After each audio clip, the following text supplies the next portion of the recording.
Je sais que le bien n'habite point en moi, c'est-à-dire dans ma chair, Romains 7, 18. Même lorsque le croyant éprouve la joie d'être gardé et fortifié par Dieu pour accomplir sa volonté, et qu'il reçoit de lui non seulement le vouloir, mais aussi le faire, il sait que c'est là un effet de la grâce de Dieu, et qu'en lui n'habite aucun bien. Le croyant vient ainsi à voir que ce ne sont pas ces deux expériences qui sont simultanées, mais que ce sont ces deux états qui le sont, et que même quand il fait l'expérience de son affranchissement par la loi de l'esprit de vie qui est en Jésus-Christ, il continue néanmoins à porter partout avec lui le corps du péché et de la mort. La délivrance qu'opère l'esprit, l'affranchissement de la domination du péché et le champ d'action de grâce adressé à Dieu résulte de l'expérience, soutenue que fait le croyant de la vie divine, incessamment maintenue en lui par l'Esprit de Christ. Tant que je suis conduit par l'Esprit, je ne suis pas sous la loi. L'esprit d'asservissement, la faiblesse de la chair, ainsi que le sentiment de condamnation et de malheur que produit le légalisme sont expulsés victorieusement par l'affranchissement du Saint-Esprit. Voici donc ce que doit apprendre avant tout le croyant qui veut être rempli de l'Esprit. C'est que la loi, la chair et tout effort propre sont absolument incapables de nous faire servir Dieu.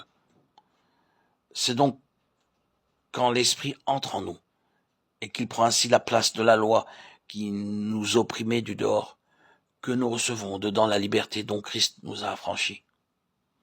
Où est l'Esprit du Seigneur? Là est la liberté. 2 Corinthiens 3, 17. Seigneur Jésus, avec humilité, je te prie de me révéler le secret béni de la vie de l'Esprit.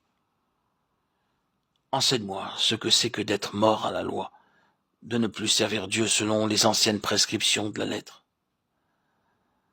Enseigne-moi comment je puis être lié à un autre, à toi-même, le Christ ressuscité, par qui nous pouvons porter des fruits à Dieu, le servant dans un esprit nouveau.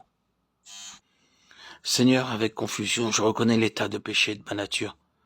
Je sais que le bien n'habite point en moi, c'est-à-dire dans ma chair, que je suis charnel, vendu au péché.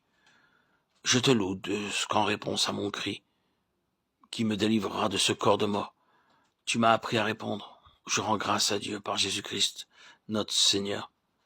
La loi de l'esprit de vie qui est en Jésus-Christ m'a affranchi de la loi du péché et de la mort.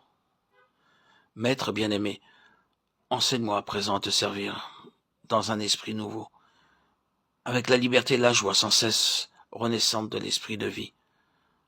Enseigne-moi à m'abandonner avec foi et de tout mon cœur à cet Esprit Saint, afin que ma vie soit celle de la glorieuse liberté des enfants de Dieu, qu'elle témoigne de la présence habituelle du Sauveur toujours prêt à produire en moi le vouloir et le faire, comme le Père les produisait en son Fils. Amen.